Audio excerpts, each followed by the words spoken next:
Oh, hello again. I was just looking for the story where Thomas first pulls the breakdown train.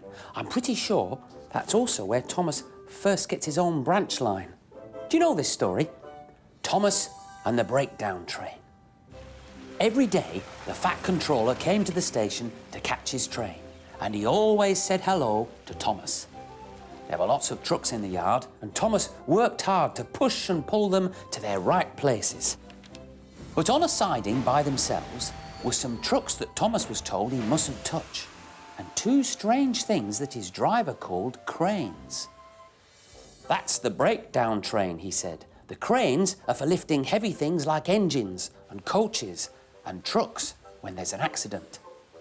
One day, Thomas was in the yard when he heard an engine whistling, "Help! Help!"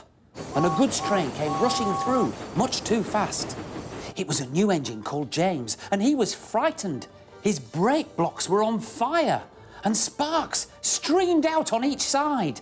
On, laughed the trucks, and poor James disappeared under a bridge. Oh my, that sounds dangerous. A bell rang in the signal box, and a man came running. "James is off the line! The breakdown train, quickly!" So Thomas was coupled on. "Hurry, hurry, hurry," he puffed. "Bother those trucks and their tricks. I hope poor James isn't hurt." They found poor James and the trucks at a bend in the line. The brake van and the last few trucks were on the rails, but the front ones were in a heap. James was in a field with a cow looking at him. "Never mind, James," said his driver. "It wasn't your fault.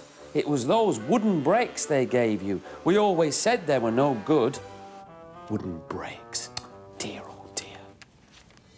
Thomas pushed the breakdown train alongside. Then he pulled the unhurt trucks out of the way. "Oh dear, they groaned. "Serves you right," puffed Thomas crossly. Then, with the two cranes, they put James back on the rails. James tried to move, but he couldn't. So Thomas helped him back to the shed.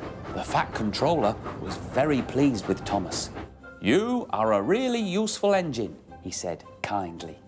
"James shall have some proper brakes and a new coat of paint. And you, Thomas, shall have a branch line all to yourself." What did I tell you? That's when Thomas first got his branch line. Now Thomas is as happy as can be. He has a branch line all to himself and puffs proudly backwards and forwards with two coaches all day. And we know who those coaches are, don't we? Annie and Clarabelle. Oh. And they're waiting outside. It's time I took Thomas along his branch line again now. Goodbye.